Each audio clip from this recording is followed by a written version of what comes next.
Welcome to the Fitness Oracle, where we have real conversations with real people just like you, with real stories just like yours. And this is one of their stories. I am your host, John Katsavos. My guest today is Todd Jason from Man for Man. After being a living witness to the tragedy in Manhattan back in September 11th, 2001, he left a secure and profitable position at a major online company to explore a different technology himself. Over the past 17 years, he's learned, interviewed, consulted, partnered, and collaborated with giants of the personal development world with the likes of Tony Robbins, Deepak Chopra, Marianne Williamson, Eben Pagan, John McKay, Tammy Simon, and much, much more. Since 2012, he's instigated the Worldwide Tipping Point Global Summit, and in 2014, he co-created the Superhuman Operating System with legendary integral philosopher Ken Wilber, that is which is an online course that has reached over 1 million people. In 2016, he co-founded the Amplified, a meditation platform that empowers people to practice mindfulness in a community. He now runs Man for Man, which has been created by his extensive experience over the past 20 years of his own experience and helping men become better versions of themselves. This platform is a natural expression of his ability to streamline timeless wisdom into useful day-to-day practices that generate tangible results. Todd, welcome to the show. What's up, brother? That's some intro. Thank you, John. I appreciate that. Absolutely. So I'm happy to have you on. How was your hike yesterday? It was amazing. Thank you. I told you, John and I are supposed to do this interview yesterday, but we're just in this flexible, iterative process of being human. And, my wife and I have a 3-year-old, and we had an offer to have somebody help to give us a day off where we could go be by ourselves. And I called John. I said, look, I need the self-care, brother. I need to see if I can do this hike. Can we reschedule? And so thank you. Yeah, it was amazing to be out there and just have a good walk with my wife. So thank you. That's awesome. Absolutely. I'm flexible with this stuff too. So I'm more than happy to help to facilitate this stuff. In a very recent YouTube video, you talked about the 6 new laws for modern men. Mm-hmm. What are they? Yeah. Well, that's a really good question, John. Number one, just to kind of take a step back, you kind of gave a big, bio there. I think one of the most important things to understand about where I'm at right now is taking a stand for this Man for Man platform. And what that is you mentioned that I've been doing this kind of work, personal growth and development, for 20 years. It's true. It's been a weird and interesting path that was unexpected for me. And yes, being there in New York on 9/11 was something that kind of led me down this path, in an unexpected and, to be honest, quite painful way.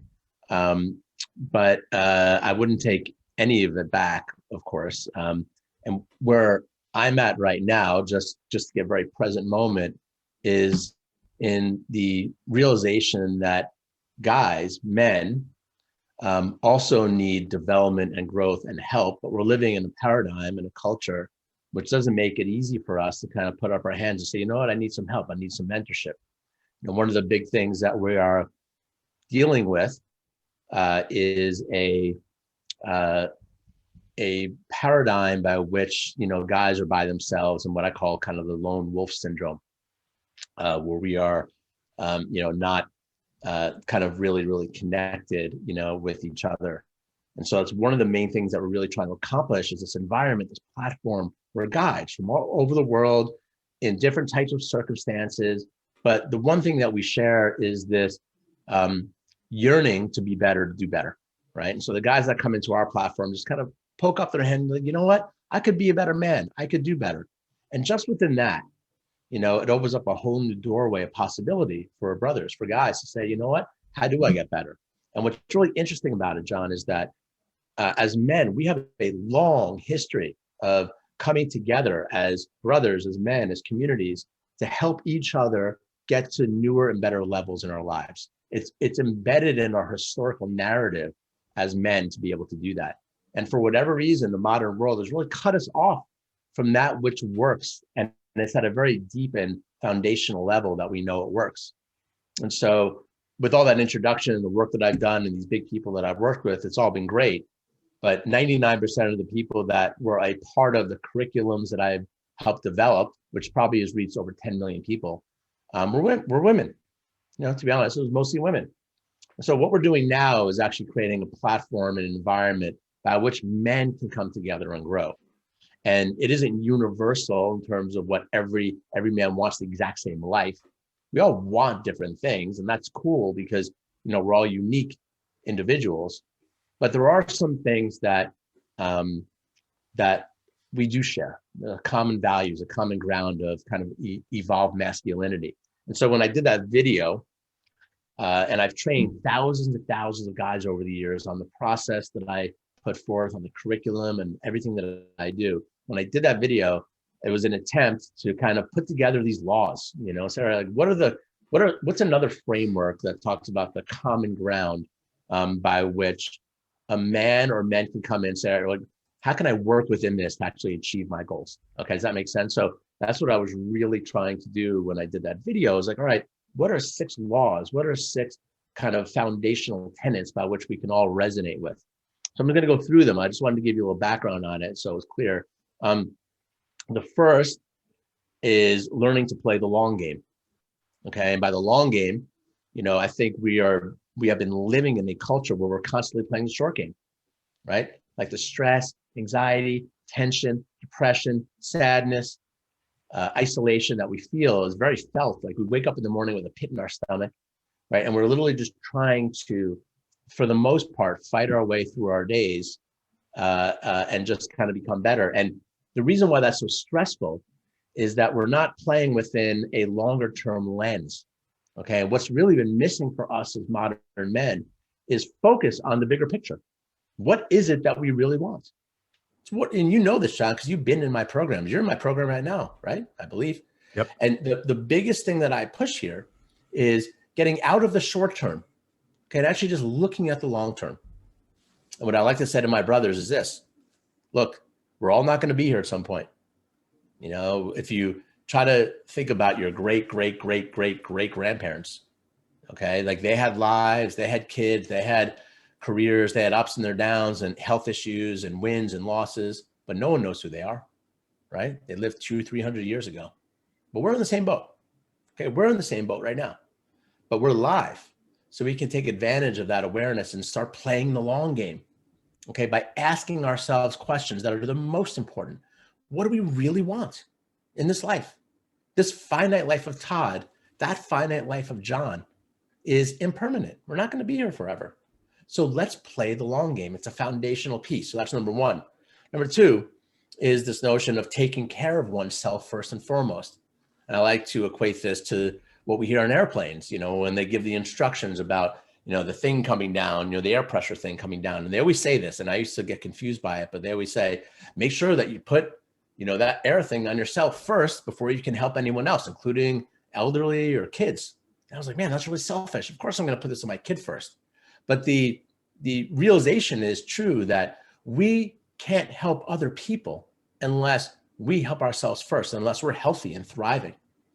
And actually really understanding that is key, because when we're going out there to create a better world, right, and do work in the world that's meaningful, that has contribution to it, we are more apt and equipped to do that when we are nourished, when we are feeling on fire, when our lives are like really, really rocking, okay? So that's the second tenet, that we must take care of ourselves. And for many men, that's a foundational thing, because we don't know that, or we've never asked ourselves, what do we need to really thrive?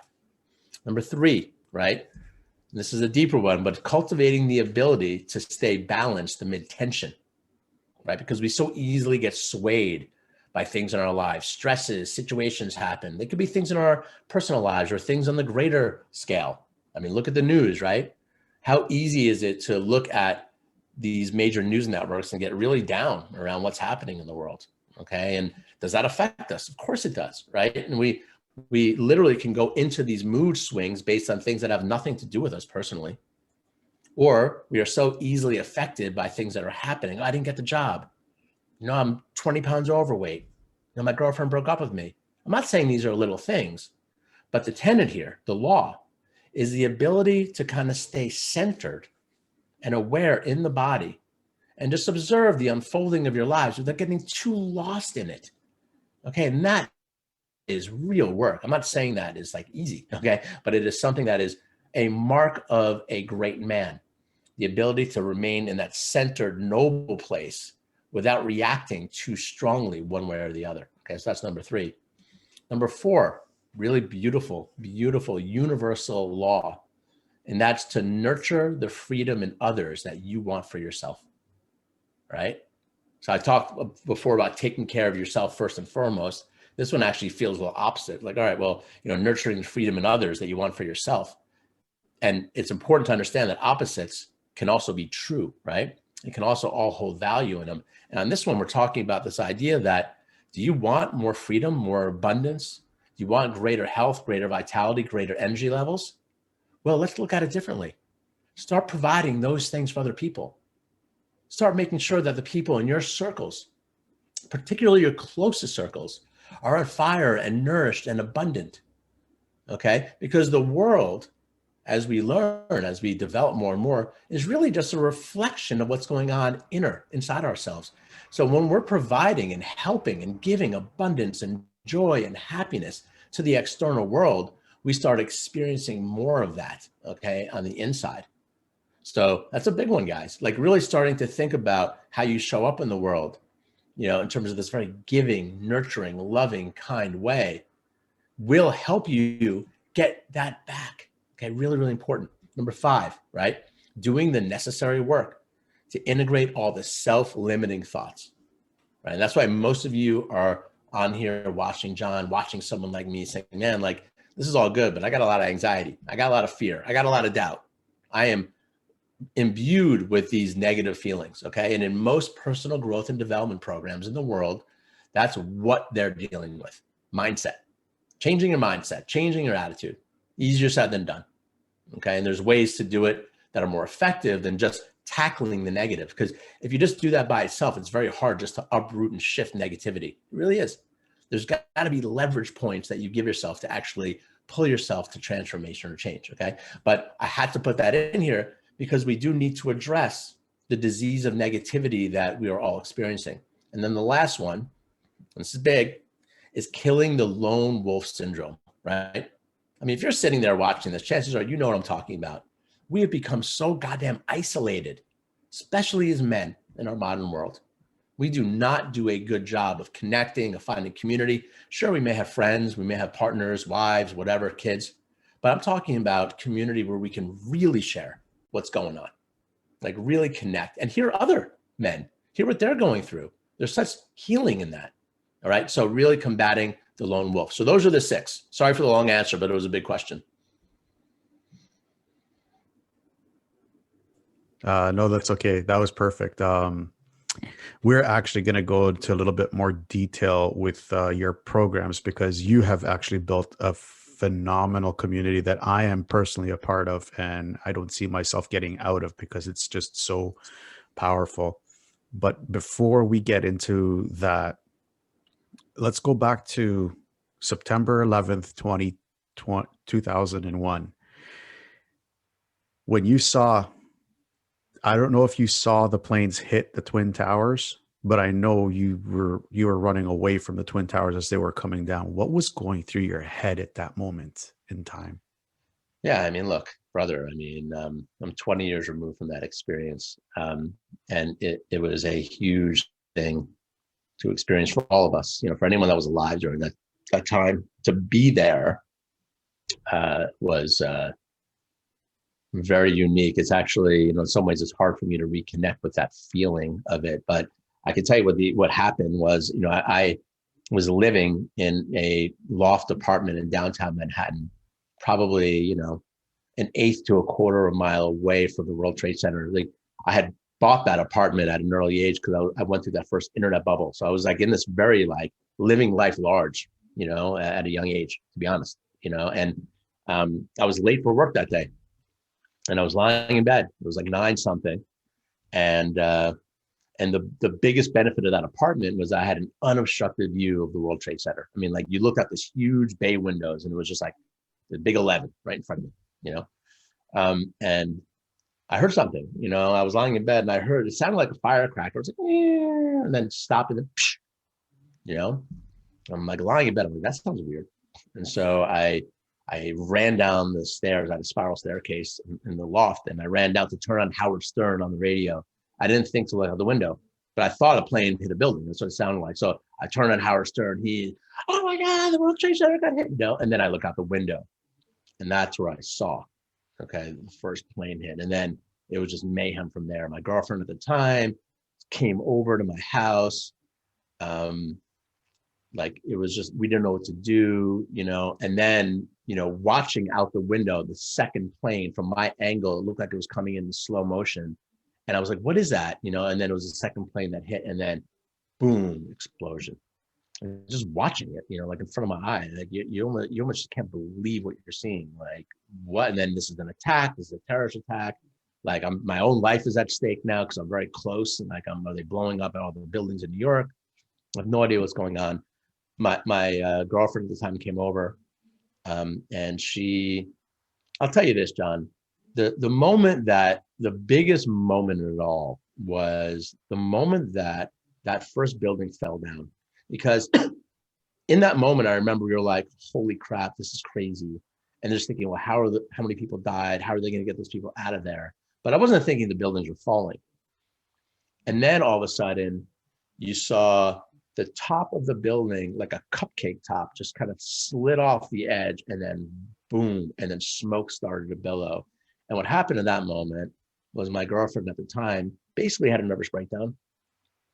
You know, she lost it, and it actually kept me sober. I actually had to physically restrain her and tell her we had to get out of the building. You know, I almost had to like shake her because she lost it.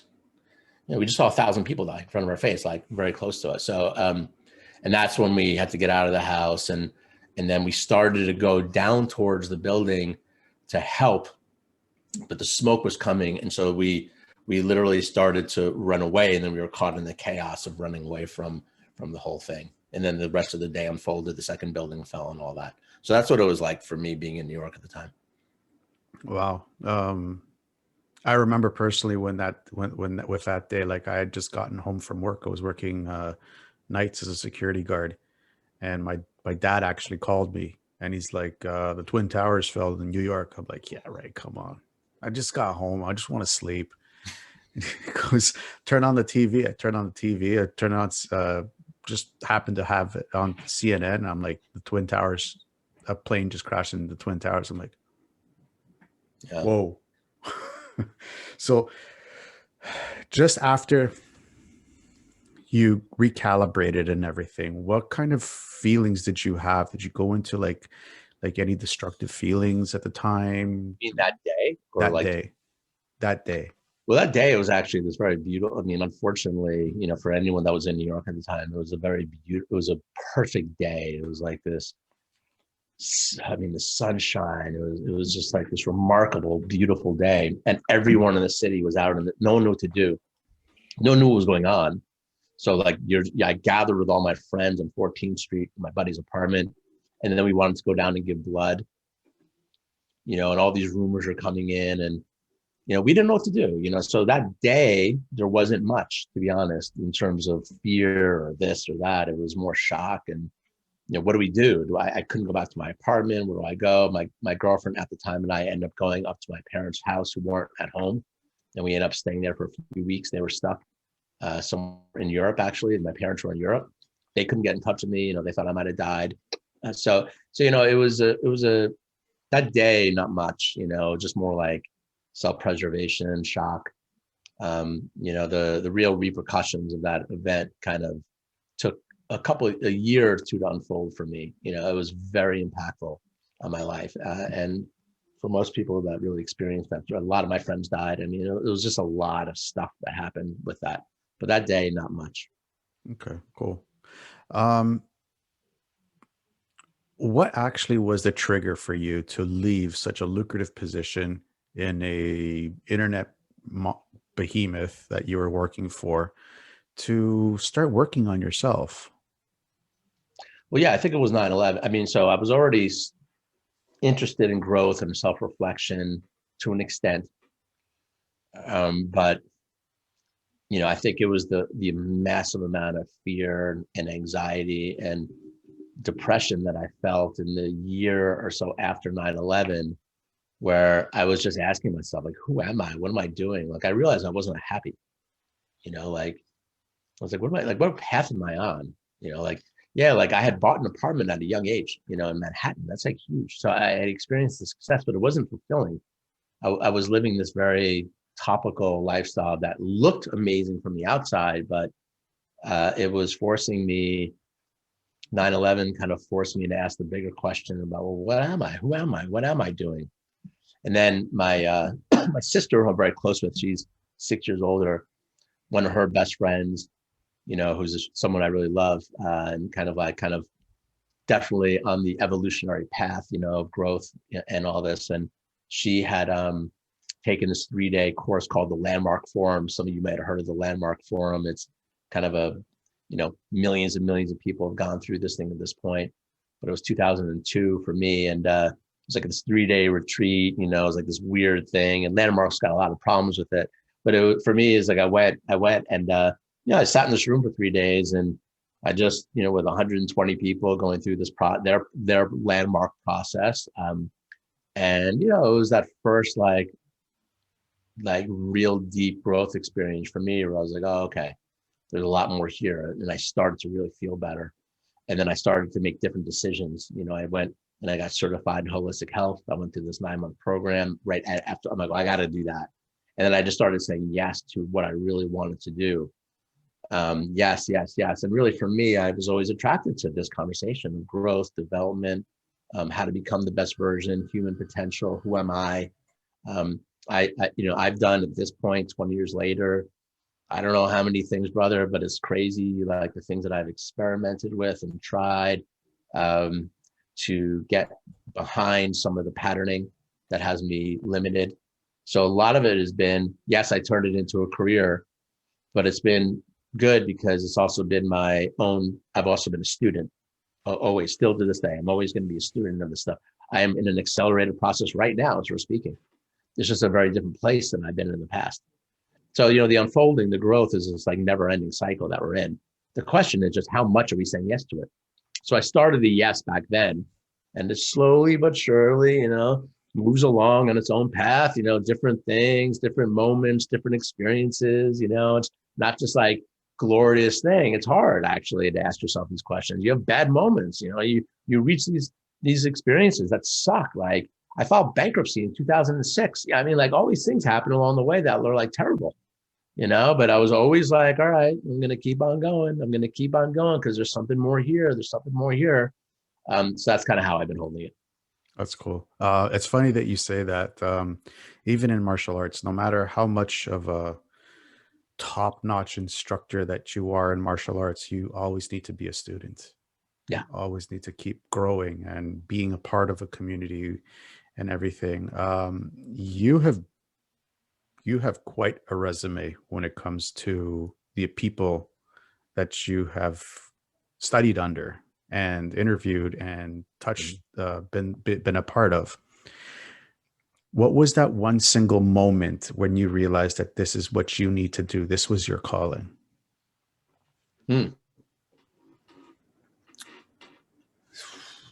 Oh, okay.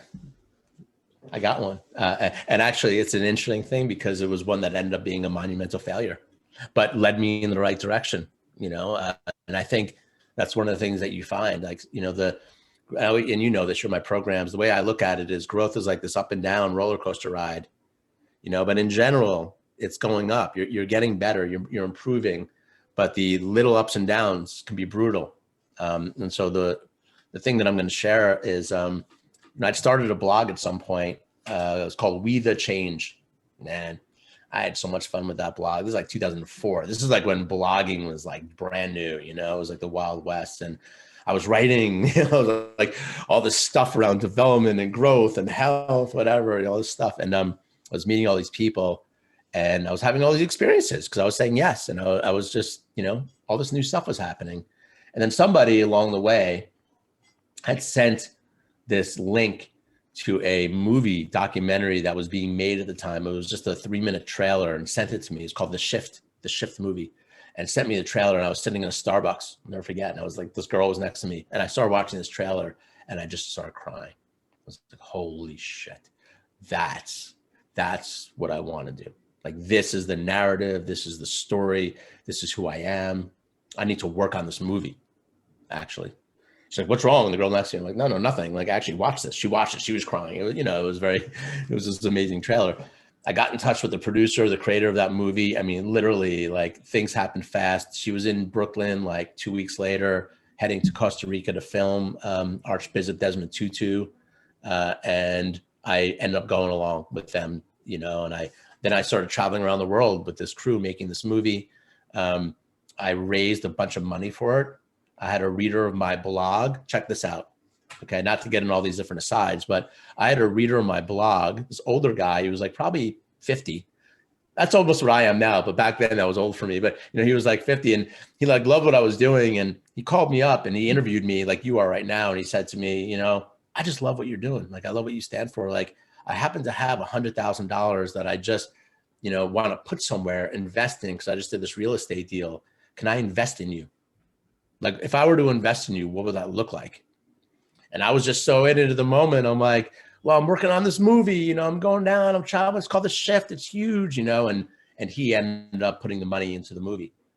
So I raised money for it. So yeah, I think that was the moment where I knew that I could have a career here. Actually, when I went down on that first trip, and I went down to this thing that Deepak Chopra was doing in Costa Rica called the Alliance for New Humanity, I had no idea that there are so many people doing this work of transformation and growth and change. It was like, I was just doing it myself. I was like, holy cow, like, there's like amazing people here who like write books and speak and like do all this stuff. And it's actually a career. It was like this, like revealing thing that I could do this for a living. So I think that was the moment, that movie, that Deepak meeting that I went as a representative of the Shift movie at the time was like, oh my God. And then from there, I never looked back.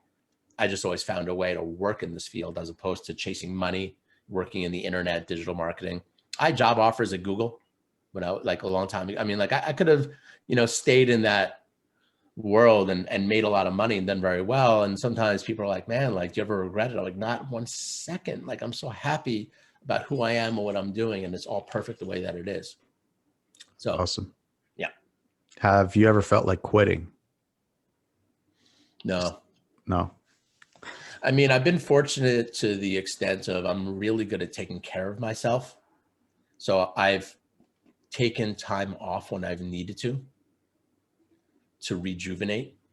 So there's probably been moments along the way where, yes, I felt like quitting, but it was always a short-term quit where I'd always come back. Or maybe I experienced a big failure. I've had several failures along the way, John. And I think that's a big part to it. The biggest failure that I had along the way, right? And so you talk about my own ups and downs. So a lot of it was good. I met a lot of amazing people. I worked with a lot of amazing people, all good. And then in 2015, I had the idea to create a meditation application where the idea was to actually create a platform by which people could meditate together in community. And I had this idea of a big globe. It was called the Amplifield, and it was this amazing thing. And then I had this narrative that I was like the guy living in San Francisco at the time, where I was involved in the tech community, the startup community, but I was also involved in the spiritual development community. And I was the right guy to bring this thing into the world, right? And I went out, I raised a bunch of money, $800,000. Okay. And I built a team and I started building this platform, and, without getting to all the reasons why, I just didn't get it done. I ran out of money. It was a big failure, and tremendous learning, really painful, brother. Like, that failure was going down right as I was bringing my first kid in the world. I mean, it was like, I was terrified. I was out of money personally. I had like run out of money, like with all this. I invested all my time into this thing. And I was in a situation where I was really questioning everything. Like, who am I? What am I doing? How could this not work? I was angry. I was frustrated. Did I feel like quitting? No, but I was really upset, and I just don't think I had asked myself that way, because this is what I am. Like, this is what I'm here to do. Like, I'm clear. I will be doing this kind of work until the day I die. There's no retirement for me. And maybe there's a different stage where I'm mentoring and, in different ways later on, I don't know, where I'm not creating as much, but yeah, this is never a quit. It's very connected to an overall purpose and way of orienting to the world. But there's been tough moments, but not like, oh, I'm out kind of thing. I think that's important, that most people have to understand. Like, this is not my first rodeo with this kind of stuff. Right. This is VO Fitness 3.0 for me. Yeah. And it's brought me to the brink of bankruptcy twice. And I still got back on the horse and I brought it back. Yeah, brother. It just feels right for me. This is my work. Love it. I mean, that's it right there. Right. And look, taking a stand like that is amazing, and it's also humbling, because it's like, it also doesn't work all the time the way that you want, then you got to learn a lot about business, and all that other stuff comes into play. Well, how do I do it? Yeah. But that's just the journey. That's just the journey. Getting to the point where you really know who you are and what you want to do is huge. Right. And I bet you a lot of the guys that are listening are like, well, I want to get to that place. I was there in my 20s. My whole thing was, I need to find out what I'm really supposed to do. This is before 9/11. I was frustrated. Yeah, I was working. I was making money. It looked good on paper, but it was like, who am I really? What do I really want to do?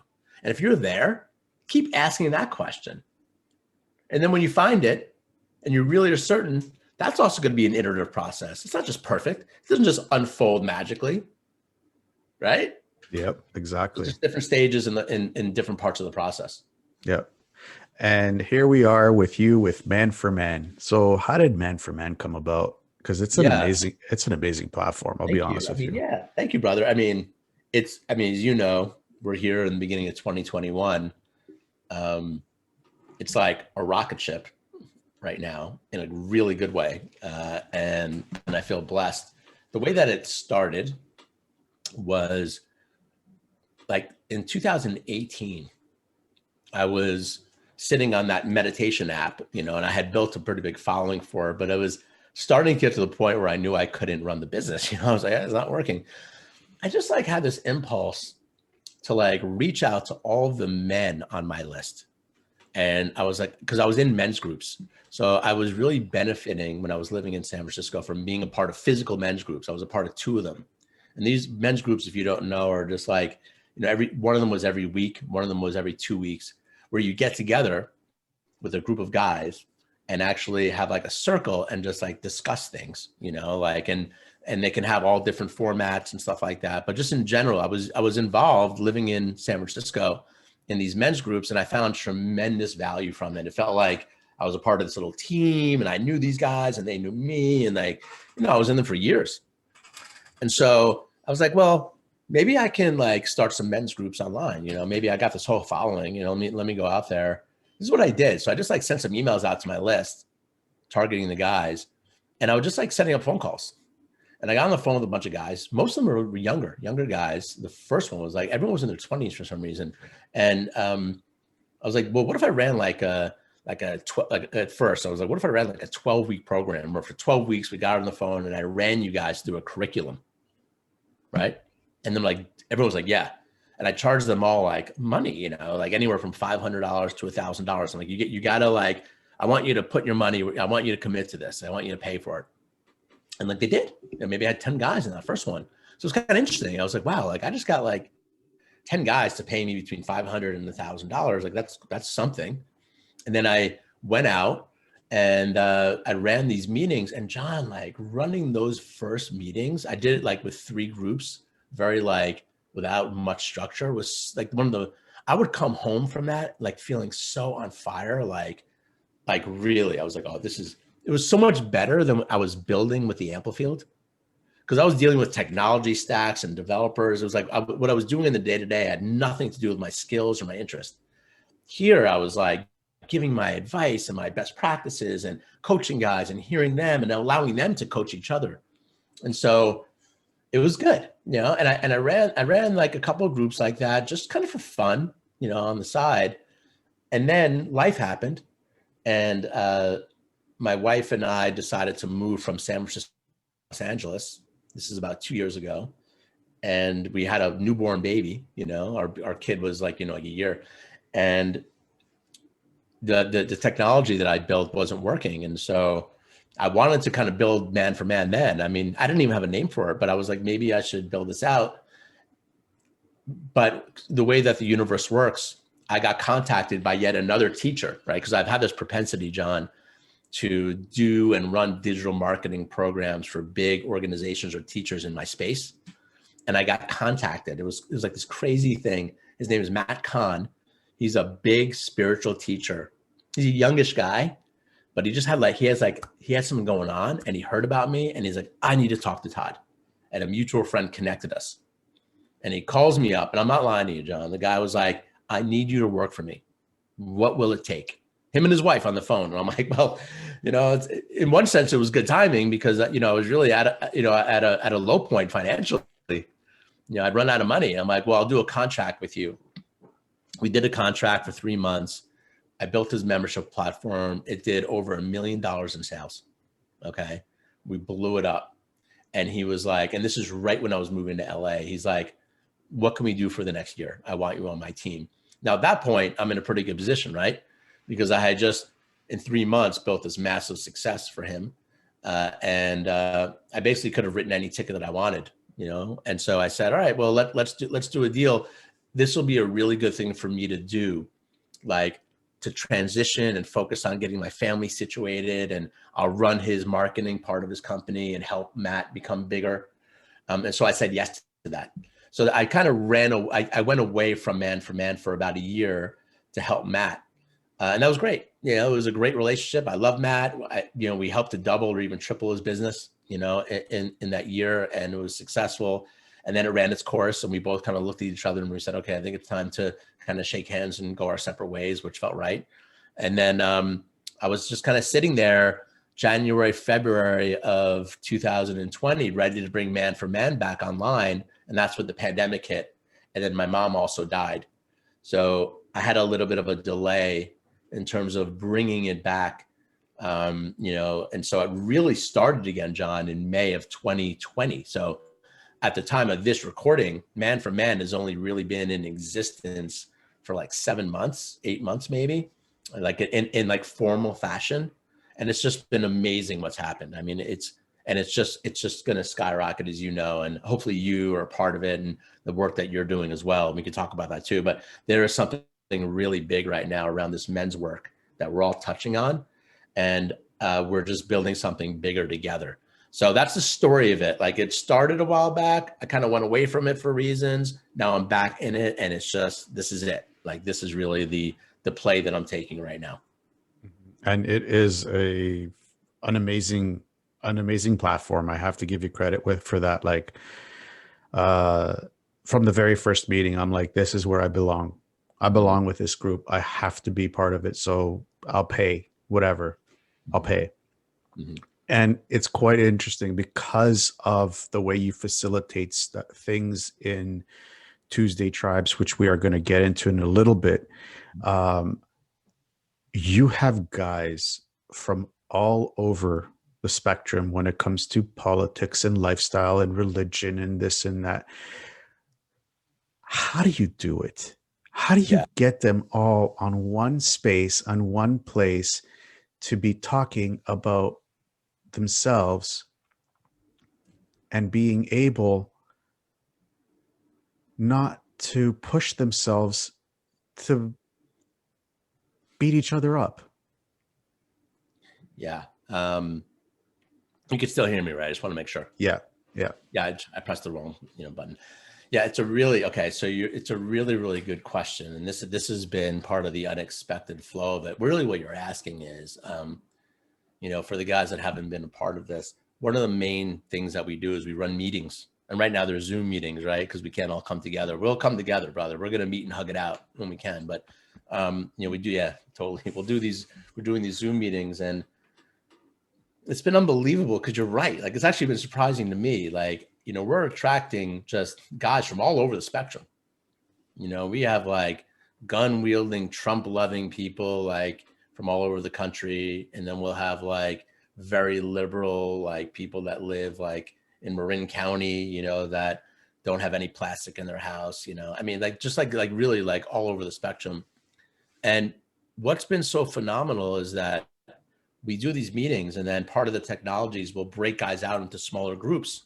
So you've met a lot of men, right? Because you'll be in a meeting, and then you'll get into a breakout.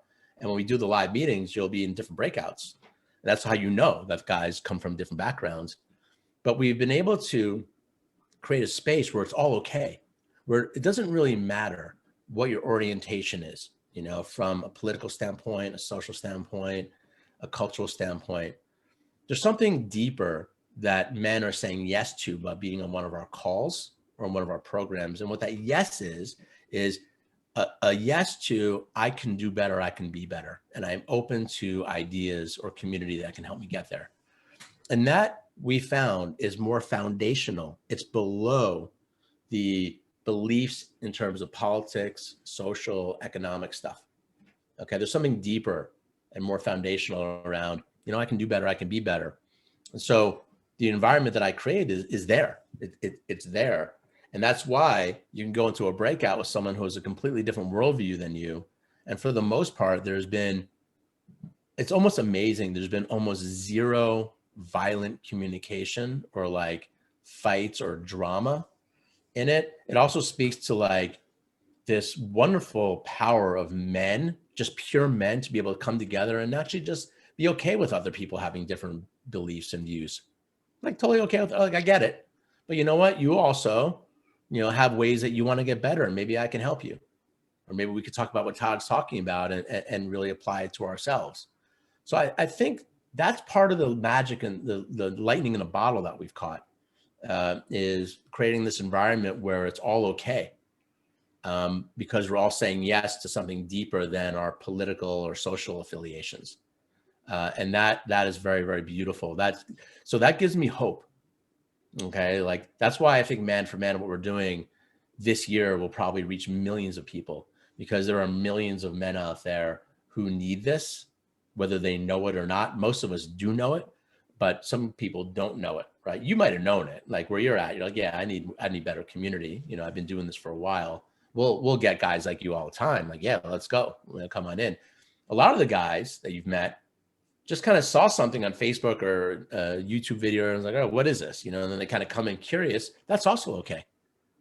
That's also totally okay. Like, as long as you're open, to kind of looking at yourself, from the outside, this is a place for you. It's a place of non-judgment. And I'll tell you, the one rule that I have is around nonviolence, nonviolent communication. This is not a place to share, well, my views are better and right, more right than yours. That's just not okay here. That's just not what this is about. And if that's where a man wants to orient, that's fine. That's just not this platform.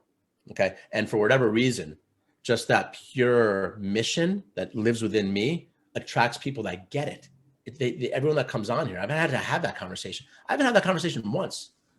We've had 2,000 people in our live calls. I mean, it's unbelievable how it's happened. So yeah, there's something really special about that. And the only way that I can try to name it is by that, and maybe there's something that I don't know why it's working, but that's the best that I can give.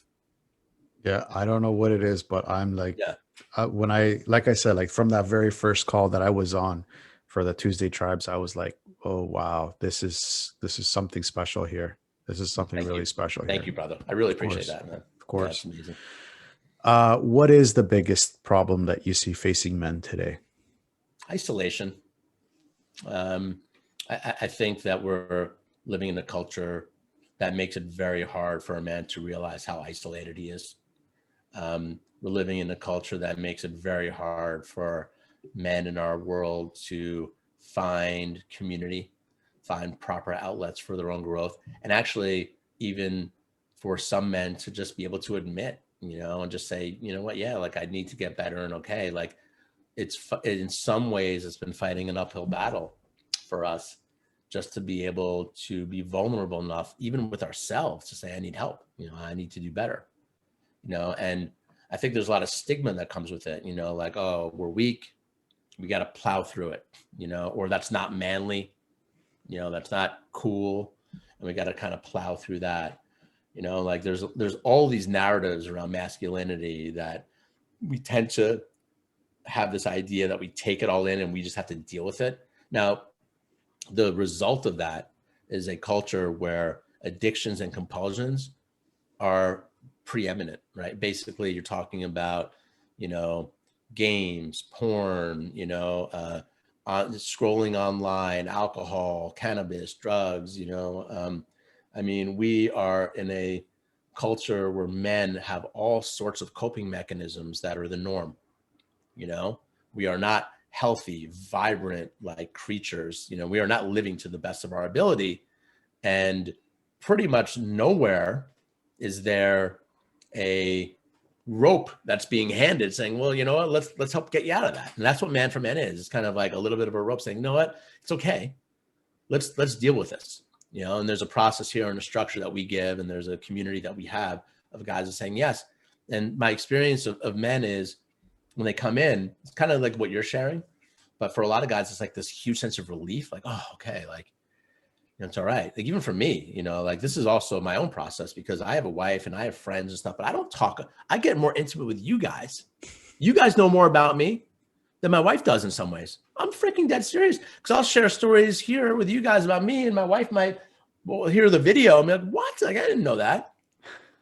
And that's fine. She doesn't have to know everything, right? But there's something around like groups of guys coming together, like sitting around a fire, to really talk about stuff, and that's the environment. So I think that's the biggest obstacle. We are living in a culture that has really not made it okay for guys to do what's most natural for us, which is to find and form community and grow together.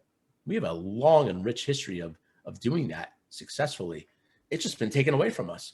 But you know what? We're bringing it back, right? Like we're bringing it back in a very, very clear way. And that is just what will continue to grow this thing. Not me. It's not me. It's like, it's me and you and everyone else. That's a representation of this movement. It isn't me. We're just naming something that needs to exist. Right. Do you think that this is like a false sense of isolation that men are experiencing? Because I know for a fact from my past, I've experienced that isolation. And I think knew isolation is real. I don't think it's false. I think it's a real isolation. I think it's a very real isolation. I don't think it's false. I just think, look, I'm not somebody, I talk a lot about this. There's a difference between healing work and transformational work. Okay. And I want to describe this because this is important. Healing, which I've done a lot of in my life, is this mindset or modality of man, like I have ways of being, I have patterns, I have habits, behaviors that all come from past traumas, things that happened in childhood, like things that happen in life, circumstances. And a lot of healing work is focused on understanding what happened in the past so we can bring it up now and heal it, be aware of it, so that way we can make different decisions moving forward. Okay, we do a lot of healing work in Man for Man, but actually the bigger focus is on transformation. And I think the part of what resonates so deeply with the brothers is that we are all in this present moment. And regardless of what's happened in the past, we can right now actually just hold that with some lightness and say, well, what do I want to create going forward? Like, what is it, regardless of what happened in the past? I'm not saying there's no need for healing, but what can we do now going forward? Okay. So when we look at isolation, which is a big issue, I don't need to sit there and have everyone ponder, all the different ways that they're isolated or why it's happened or what their specific ways of being isolated or harmful. I could do that and it could be revealing, but actually, you know what? Isolation frigging exists. We all know it. We all know that experience. So let's just deal with it. Let's de-isolate ourselves by de-isolating ourselves. We don't have to overthink it. I think a lot of times in growth, there's a lot of overthinking. Okay. And I say that with sensitivity because sometimes it's very delicate, when there's really things that are, we've had guys that have been, talking about taking their own life at times. You know, I mean, like, you know, this goes deep. There's guys in all different situations. So we have to hold that with reality. Okay. But at the same time, like the call here is like, no, we're okay. We're okay. We're here now. What do we want? And I think that's important because in a lot of healing circles, we forget about creating excitement. What would it be like to not be isolated? What would it be like to be living our purpose and our passion? What would it actually be like to be making the kind of money and having the kind of job and career that we want? What would it be like? Right? Yeah. Like that is exciting. That excitement is not just some fun little thing. It's actually a lot of what we're tending to in Man for Man in our programs, like really getting you clear on what makes you excited. You need that because that pulls you further. It's happy, it's joyful. And all the healing that needs to happen is leverage. It's leveraged into kind of like excitement. So that's why I think we're also having an effect curriculum wise, because we are instigating this spark, this excitement, this energy, this vitality that's also been missing. Instead of having to be this heavy, I need to heal, I need to deal with this addiction, I need to deal with that. Absolutely. But let's also have that be tethered with the exciting part of this experience and what the future can look like in the ideal version. Yeah. And a big part of that is community. And we've been harping on this for the better part of this episode with Tuesday Tribes. So let's get a little bit into it. What is Tuesday Tribes?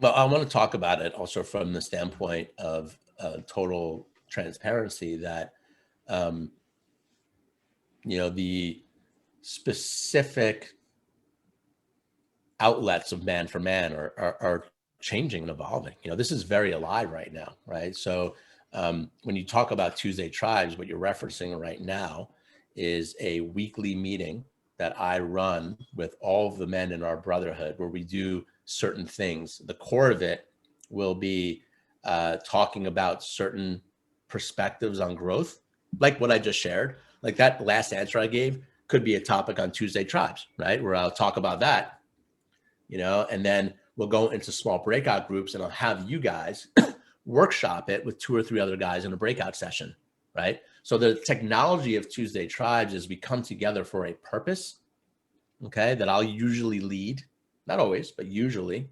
And then we use the technology of community and the breakout sessions on Zoom to actually mind map it and work it. And a lot of the training is around, you know, like being okay with using your voice, you know, to share, but also listening to other guys. There's like this tremendous value of listening to other men and actually helping them, right? So that's part of the brotherhood and community that we do.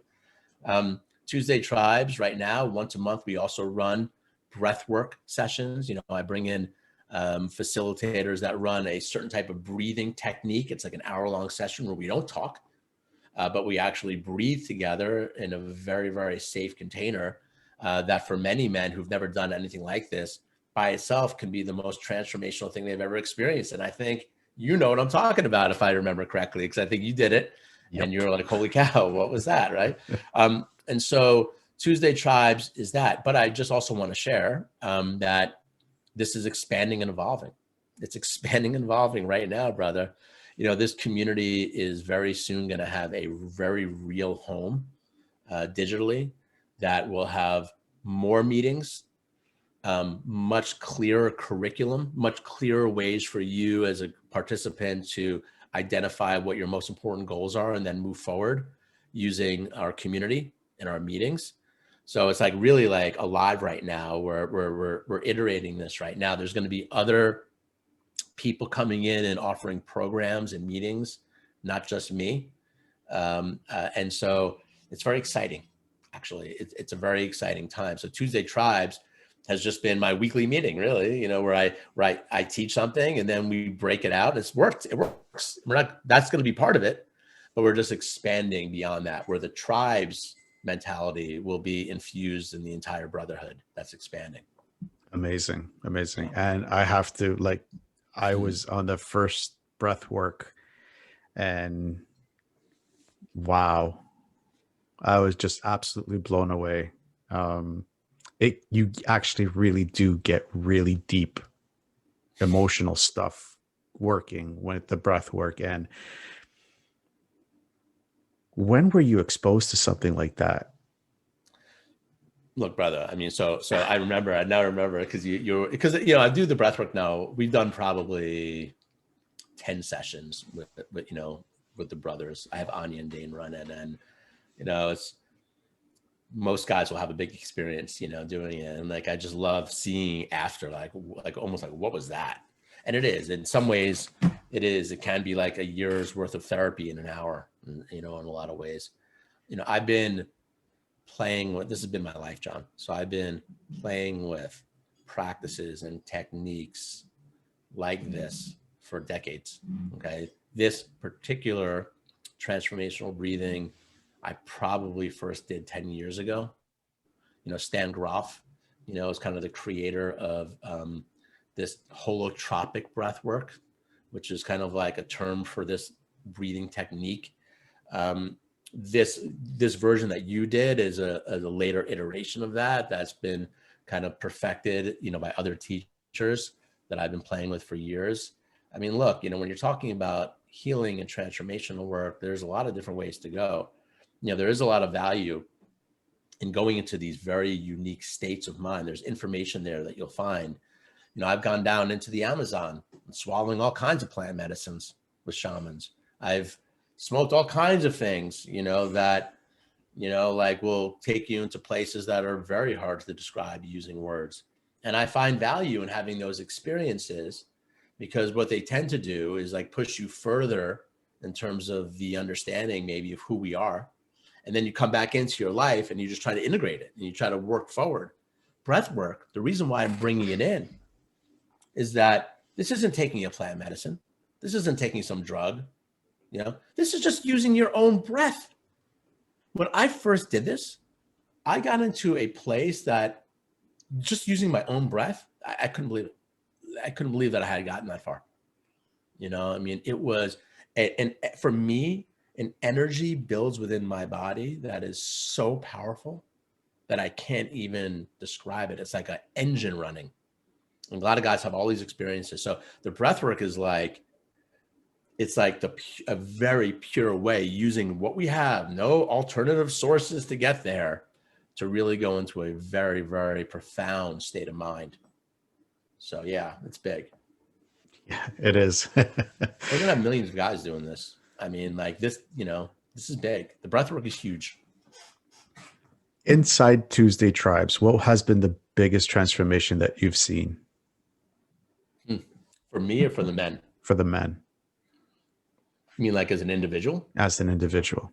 Oh, well, there's been a lot, brother. There's been some where guys have come in and I didn't realize it, but they were in really tough situations. And I had one guy, did an interview recently where he was, successful guy. He owns a successful business, went through a terrible divorce. Like the divorce was taking him away from his daughter, which was his life. And he was thinking about ways to end his life. And then he met us and, he got on the phone with me. He's like, this 100% saved my life. 100% saved my life. Like without this brotherhood, like it's been my linchpin for that. So you'll have that. You will have guys that are at the end of the rope in some way, that will come in and do that. And that's fine. But I actually also love talking about some of the other things that I've seen along the way. When guys see, I've seen some of the most remarkable things in these 7 months.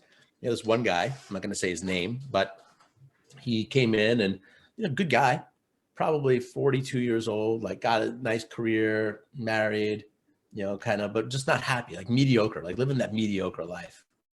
And he came in and I'm pushing him. I'm prodding him. What do you really want? What do you really want? The guy wants to write a book, right? So he took our 6-week program.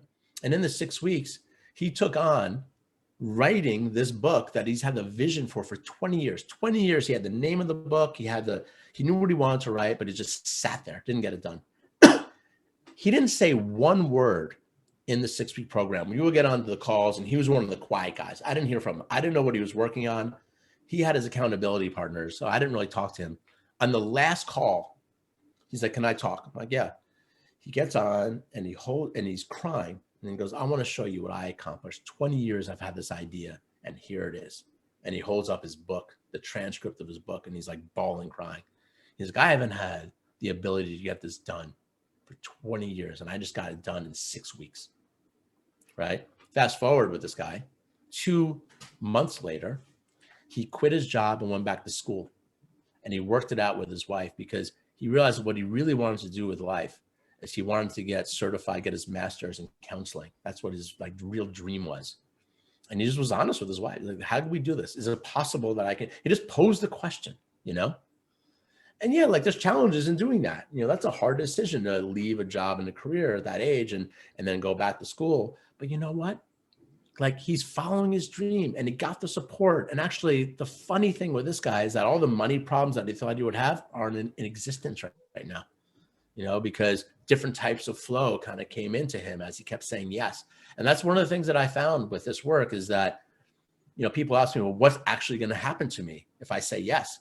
There's a fear there for a lot of guys because it sounds scary to change trajectory because we tend to be creatures of comfort where we want to stay okay in our smallness and our mediocrity. And when you meet someone like me and I'm like, no, let's actually ask the important questions. You start to say, well, what's going to happen if I do start asking those questions? What are the repercussions? And I tell men that that's part of the insidious nature of growth where you're scared to think big. So that's why you stay small. But we need to have you think big. And then you'll make decisions along the way that are just right for you. This doesn't mean that you're going to write a book and quit your job and go back to school. It doesn't mean that. A lot of the most powerful transformations I've ever found have been from guys that come in and they'll won't have that story. They'll actually just stay in the same job. They'll stay in the same partnership or whatever, but they'll just be different people within it. They'll have a greater appreciation for the moment that they have, right? And that could be it doesn't sound sexy, you know, because I could give you all these other stories of guys like, holy cow, that happened. But that is very powerful transformation. They're just happier. They're more alive. They found the joy in what they're doing. That's another very deep way to experience the transformation. So really it's endless. I mean, there's other stories I could tell you right now that make me laugh and smile. I had a guy the other day who's in our program right now, and he's like, I just want to share, I had this experience with the IRS. I'm like, oh boy, what happened? He's like, you know, I got up, I was doing my practices. I feel better than I've ever felt in my life. He's like, I feel alive and happy and in love with people. Okay, I'm like, all right. He's like, so I call the IRS. And I get on the phone with this woman. I'm joking with her. She's joking with me. She says to me, I have never in 25 years working at the IRS met someone like you on the call. Like, thank you. You're a gift, right? Like, oh, thank you. You know, I'm just in this program. I'm happy. So they're good. They're doing their stuff, their IRS stuff. And she's like, you know what? I'm just going to take care of this for you. He's like, what? He's like, you know, I don't know what the situation was. I don't know what the details were, but basically she just said, you know what? I'm just going to check off these boxes. Don't worry about it. You know, you're good for right now. You don't need to worry about it. And he's like, are you kidding? And she's like, no, don't worry about it. It's all good. I can do that. You know, no big deal. And then she hangs up. So he's sitting there on the phone with us being like, huh? You know, like awe-stricken, you know? One last story. I just love these stories. It's one other guy came in, he's going through this terrible divorce. Not terrible, just like a hard divorce. And when he was pushing himself to think what he wanted, he eventually wants to meet someone else. So, you know, one of the things that I tell people to do is get specific, like just for fun about what the future is. Like, so in that process, he started naming this woman. He's like, her name is Melissa, but she goes by Missy. She's got a couple kids like I do. She got a divorce that was kind of hard, but she's past it. And she's kind of into growth and development, but not really. It's not her whole life. Like she's into it, but like it isn't like only what she does, right? He's like, and I want to meet that woman, right? So I get on the phone with him. This is like 6 months later. And he's like, guess what? I'm like, what? He's like, I met this woman. Her name is Melissa. She goes by Missy. She's got 2 kids around my kid's age. She got a divorce and she's kind of looking. She's like into growth and development. I told her what we're doing. She loves it. She wants us. He's like, I don't get it. He's like, I mean, so like I'll hear stories like that over and over again. I'm like, man, and you hear me, John. I always say there's real magic in the universe. We just have to open ourselves up to it. You know, we forget. We take this life so seriously. It's so strict. It's so like serious and strong that we forget that actually there's like magic everywhere. And all we're doing in Man for Man is allowing guys to tap into it. Sorry for that long answer, but I get excited when I think about the transformations that guys experience. No worries. I love hearing them. It's like some of them are just like really, wow, I'm so hot. Like I can't believe it happened, Yeah, but I'm the type of guy that it's like, I'm glad it happened to you kind of thing. So it's yeah, like, all right, I want to celebrate with you. And totally. you've got like some really amazing programs. Your Warrior Activated 6-day challenge, which I finished 2 weeks ago, I think it's been Hmm. now. Um, it's a very interesting concept in how you go about um, getting people's the best way that I could personally explain it is getting people's feet wet with this whole kind of work. But I'm gonna let you explain what to the people out there what the Warrior Activated 6-day challenge really is. Yeah, it's really simple. I mean, look, you guys are hearing this whole thing, but like, what is it? Like, let's say you're like, oh, I'm interested. Like, what do I do? You know, how do I get started? So we talk about like brotherhood and community in these calls, and that's great. But the other thing that kind of makes this unique a little bit is that, I've been working in this field for so long. I wanted to create a curriculum that was like entry level, that when a man raises his hand and says, you know what, I'm ready to do better. I'm ready to try to do better. Okay. Here you go. Let's do this thing. Okay. So I run these live 6-day events. Okay. And basically it's an hour of connection, for 6 straight days.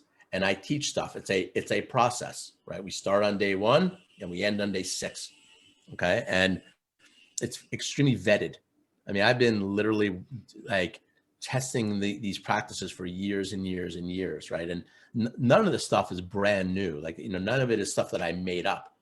What's unique about Warrior Activated is this notion that I've just kind of like vetted the best stuff and put it in a particular order that can help men who are struggling in some way or want to do better in some way to do this process to kind of achieve the results that they want.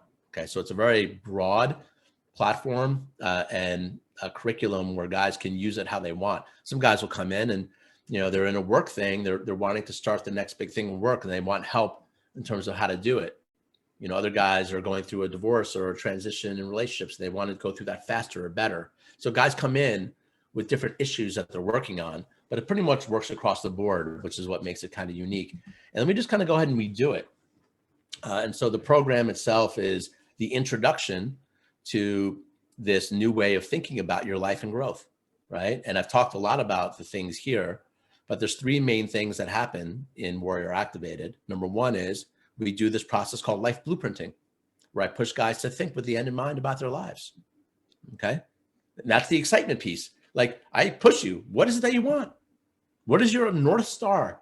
What happens at the end of this life when you're no longer here? What do you want to have said about you when you're no longer here?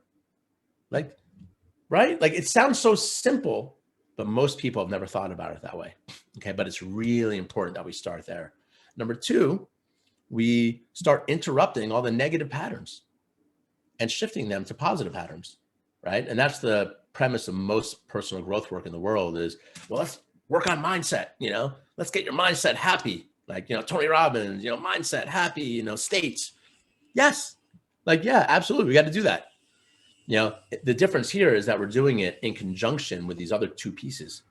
So when doing life blueprinting, to me, that gives you leverage to create change, because it's very hard just to stop thinking negatively, but it's much easier to stop thinking negatively when you have something exciting to think about.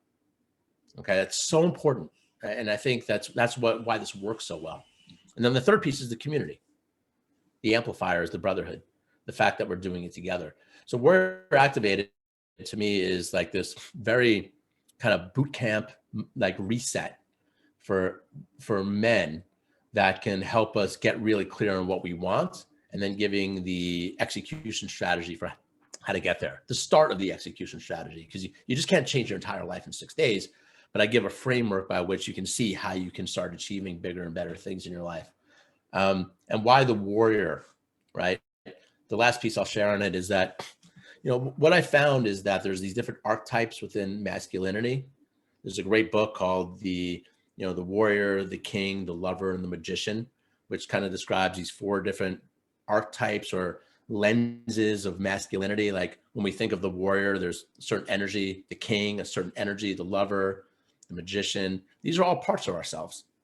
And I think the warrior is very important for us to activate first, because we need to be able to cut through the most obvious layers of limitation, right? So when we come into this program, we're calling in willpower. I'm calling in guys to take a stand for themselves. I'm calling in guys to cut out the most obvious things that are hurting them. That's warrior's work. We do other work later, but in the beginning, this has to be no, I'm going to take this on. I'm a yes to this. That's why you feel me when I do it. It's like very strong, like do every practice, come in hard, soak everything out of this. It's going to work, but you got to work it kind of energy. So that's what the Warrior Activated program is. Cool. Inside of it, you actually have each day as a special color kind of day. Mm-hmm. And I know for a fact, because I have other friends that I'm part of another group, that every color has a specific meaning and power to it. Yeah. How did you come up with your color coded days, and what do they mean? We're not going to go into too much detail, but just briefly, how did you come up with the different colors for the day, and what do they mean per day? Okay, I'm gonna go into detail on all the days and all that, but yeah, I mean, and this is just kind of one of those things that's a symbol of the change that we want, right? So on day 1, I call everyone to come in on these Zoom calls wearing Warrior Red. And actually, I just did this the first time I did it. I had, I don't know how many guys, like maybe 300 guys on that first phone call. I was surprised, and I look on the Zoom call and everyone's in red. I mean, it was like powerful. I was like, wow. And I was in red, and we were like, okay, and I think that part of it is just for a short period of time. One of my buddies said to me, I feel like an athlete without a team. That's what he feels like. And I understood that. I think a lot of us feel like athletes without a team. And I think when we come in and we wear color for a day, it's like a uniform for a day. It gives us a feeling of connection and camaraderie, right? And there's meaning behind the colors, but it's just that itself, which I think helps. So we come in Warrior Red, and we're fighting today, like Sunday, Bloody Sunday. Like we're gonna go in today, and we're doing this, like we're doing it today. All right, no matter what. The other days will represent different things. Like when we wear white, on day 3, that represents something very different. And it has to do with what we're learning that day. White is freedom. What really a lot of us want is freedom. We want freedom. We want liberation. We want to be freaking free. We want to go out and do what we want. And what's interesting, if John's experience of freedom is different than Todd's. It's different than whoever's listening. So the different colors represent these different qualities. When we wear black on day 2, that's because we're going through something that's a little dark. And I'm actually giving a practice that allows you to tap into what that darkness is. It's fine. We need to do that. So the colors are just representations of the practices that we're doing. But I think larger picture, they are kind of, we're in this together. We are in this together. We are on the same team, and we're just going through this process together. That's awesome. Actually, I personally had my own aha moment on the day 2, which you actually got us to write the eulogy. Mm-hmm. It was an interesting day for me, to say the least. Where did you find that tool, and what was your personal experience the first time you wrote your eulogy? So writing one's own eulogy is one of the practices that I'll do in the program. And it sounds morbid. When you say it out of context, by the way, it's just like, huh? I know. That's why I built, it's okay though. Well, that's why we build up to it, because you got to understand why that's so powerful and so freeing, to be able to think about your life with the end in mind, and to be able to think what might be written down on a piece of paper, or what someone's reading at your own funeral, but not just randomly. Thinking about it from the context of that you've lived your freaking ideal life. You actually did everything that you thought you were going to do. You actually went beyond your dreams. You achieved big, huge things. And I push guys to write that document with lightness, with no limitation, just for fun. I'm like, look, You don't have to have that. That doesn't have to happen. But let's just for the moment get out of self-limiting thoughts about our lives and think about it. Okay. Um, I don't think there's anyone that teaches this practice like I do. Okay. I mean, and I also didn't make up eulogy writing as a development tool. So maybe I heard about this a long time ago. It was in that first blog that I started, and somebody mentioned it to me. I did it. There was no instruction. I just went ahead and I wrote my own eulogy, and then I ended up posting it, and I tagged a bunch of other bloggers, and then it kind of went viral. Like thousands of people were then doing it. And, for me, it was very clear, I still go back to that first one that I wrote because I do it every year. I go back to that first one, and, it's the same thing. Like what you start finding is there is something about us as individuals that we do want to achieve. Like we all have a vision of our lives if we're able to ask it. Things will change, little details might change here and there, but the bigger vision tends to kind of stay the same in some way, or it might even just get bigger, bigger and larger. That's what's happened to me. Mine's actually gotten bigger. I'm like, oh, actually I can go bigger than that. That's exciting. So yeah, that's what it was for me. Cool. Just so everybody out there listening, I will share something quickly. When I wrote my eulogy, my aha moment was the different conversation that I had myself 20 years ago, standing on the bridge and sitting in the back of the truck, thinking about pulling the trigger and jumping off the bridge. And when Todd pushed me to write that eulogy, it was just such a different conversation between those two men. Such a different conversation. When I was standing on the bridge, I had people fighting at my corpse, and seeing the guy that I actually landed on, the car that I landed on, and seeing how I destroyed his life, and to be able to write my eulogy 20 years later and seeing how much of a difference that I'm trying to make and how much I'm trying to push to help someone just become a better version of themselves and be that light in this world. It's just so different. It was just so powerful and so moving for me that it wasn't a hard day. It was an enlightening hard day. Mm-hmm. So for that, Todd, I thank you so much, brother. That was so beautiful, brother. So beautiful. Thank you. Yeah, you did the work. Guys will come and say, thank you. I'm like, you know what? You're doing this, man. You're the one that didn't jump. You're the one that's taking the time to self-reflect on why you would have and what it's like not to. Like, this is you, brother. You're just now free to really explore these ideas in the context of, all right, man, I'm going to live a long freaking life. What do I want to do? That's exciting. Yeah. It's exciting, right? Look, you see that smile? Just smile at John has right now. That's what I'm always looking for, right? Like I'll interview these guys and on my side, and I'm like watching that smile that I'm up to something. You don't even know how big this can get. I love that because I know what you're feeling. You want to set the word on fire. You want to do your thing. You want to really help guys transform. I get it. It's awesome. Yep. You also have another amazing program, the Achievement Accelerator, which I am just beginning the halfway mark. What pushed you to create this program? Well, so yeah, it's very simple. When we do the 6th day, which I really hold as like this very basic kind of like boot camp for any man that wants to start really, really righting the ship that's in alignment with the higher and better vision of one's life. What I found is that that's great, and it's really enlightening. You can have those moments like you just shared in there. But how do we really make change? How do we really make change? That's what I'm interested in. What I'm interested in is really helping to accelerate the change that's going to happen for our men. And really by taking the stuff that we learned in the 6th day and then doubling down on it and adding some more stuff in, but then having it become a project that you are now choosing in your own life as a symbol for the new changes that you're committing to, right? In warrior activation and making a better change.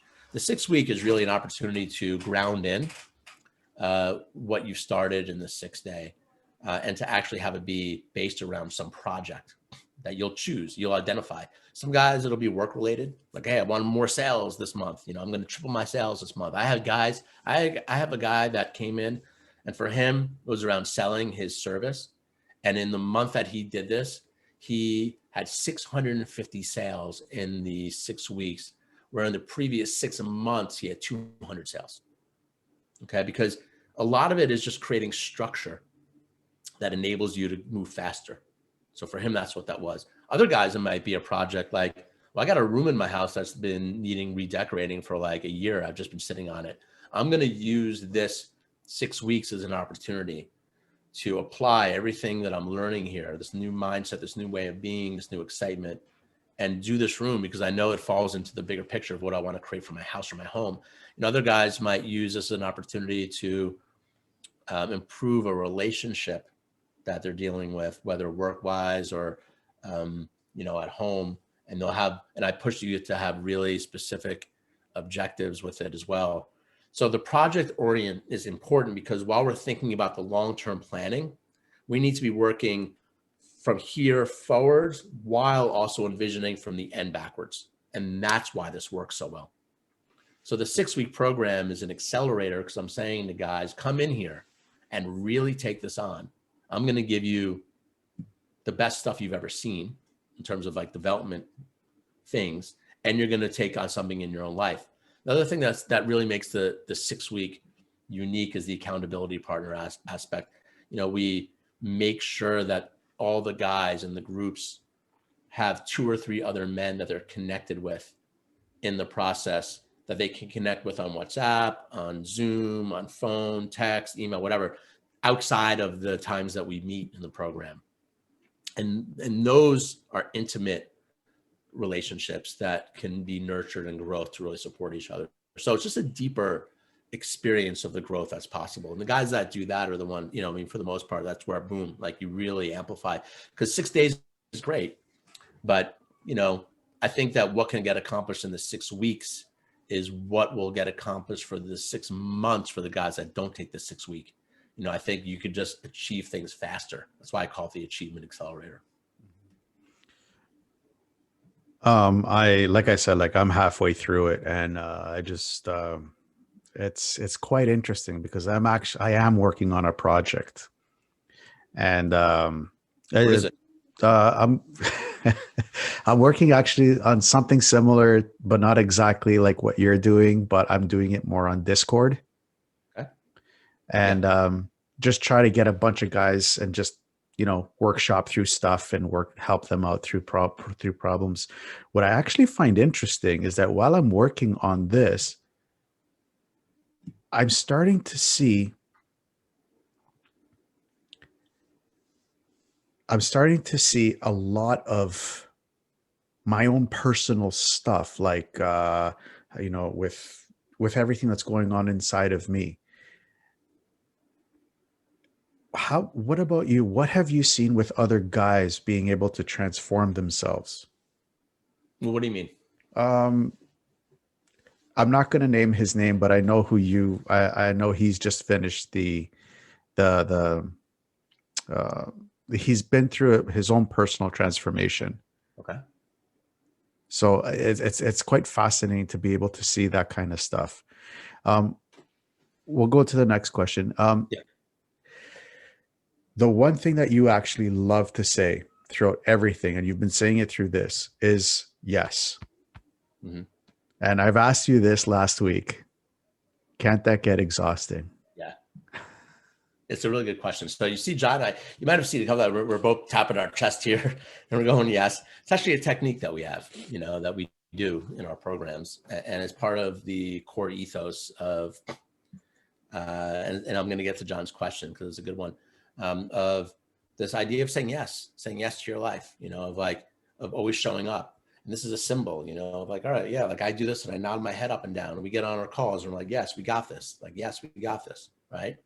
And I think that what the yes is not something specific, because John's question when he came back was, well, I got this guy that wants to partner with me, to help me, be a part of what I'm doing, but he doesn't feel like a right match. And I'm not saying that happened to you, but it was something like that. But I'm supposed to sit there and say yes. Like, so do I just say yes to everything that's coming into me? You know? And that was a good question, because the way that I hold the yes is a larger yes to the journey. And the journey has ups and its downs.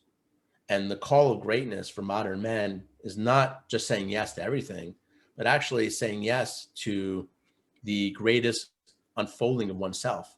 And that greatest unfolding oneself definitely requires boundaries, like clarity. When you do this work with us, you get really clear on the vision and you start executing on your vision, the bigger vision. Okay. And we give you ways and tools to execute on the bigger vision. Things are going to come in along the way that will either be a yes or a no, but those yeses and nos are little ones, right? They're little yeses and nos. What you're saying yes to is that big vision.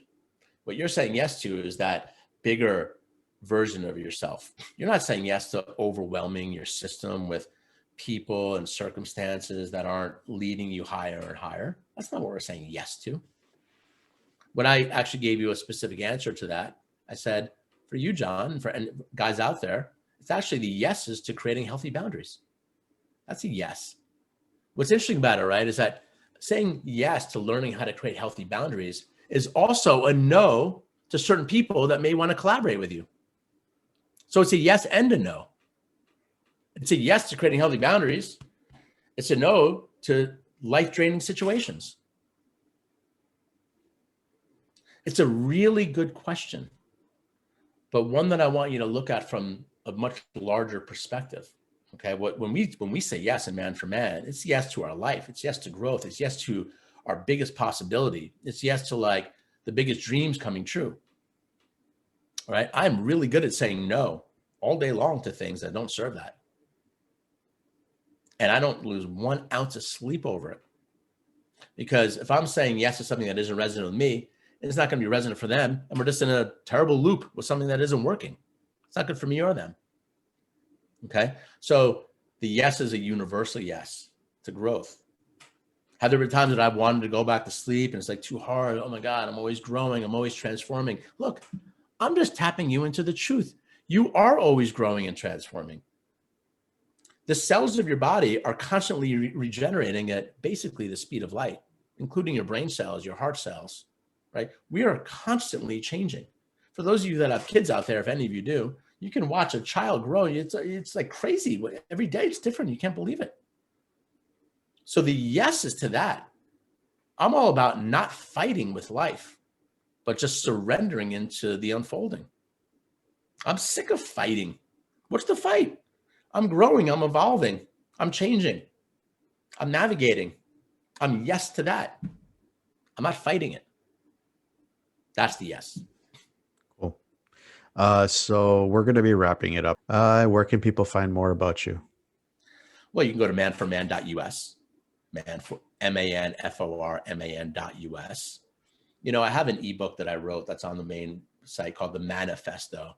You know, and that's a really good 60-page download that really talks about the ethos and philosophy of what we're talking about here. That's a really good piece. If you want something that'll be like, all right, what is this new man? What is this new thing that you're talking about? That ebook kind of describes it. You can also join one of our upcoming Warrior Challenges. They're free right now, you know, and charge for them. We're building out a membership platform, which is going to have thousands of guys in it within the next month or two. So there's going to be all these ways to connect. You know, sign up for our email list. You know, just somewhere. You know, give your email in so you can stay, you know, connected with us and just say yes. You know, be a part of it. And I will post all your links with the show notes so everybody has easy access to you and to your platform. Any final thoughts? Well, I just want to appreciate you, you know, for coming in and you're not somebody that's just interviewing me. You're somebody that's saying yes. You're somebody that, look, John, you came in through a referral. Like somebody said, hey, you got to check this out. You signed up for Tuesday Tribes without even knowing who I was, basically, right? It was like that, like, boom, you know, all right, I'm in. I want to honor that.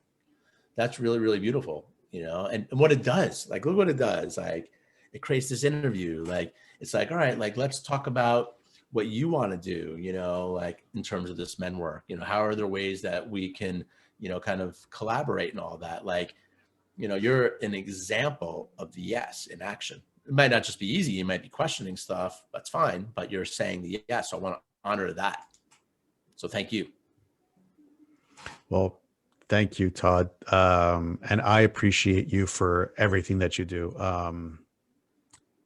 I said yes because it was a no-brainer for me. I needed a community. I knew what it means. I know now what it means to be a part of a community. I also know what it means to be a part of the wrong community. Mm. And like we said in the very beginning, there's no matter how much of a instructor that you think that you are, you still need to be a student, and I am your student. Mm. So I appreciate you as an instructor, as a teacher, as a mentor. I appreciate you for everything that you do with Man for Man, and I very look forward to see what you're going to be doing with this in the future. Yeah, brother. Good stuff. Thank you. Big love. Big yes.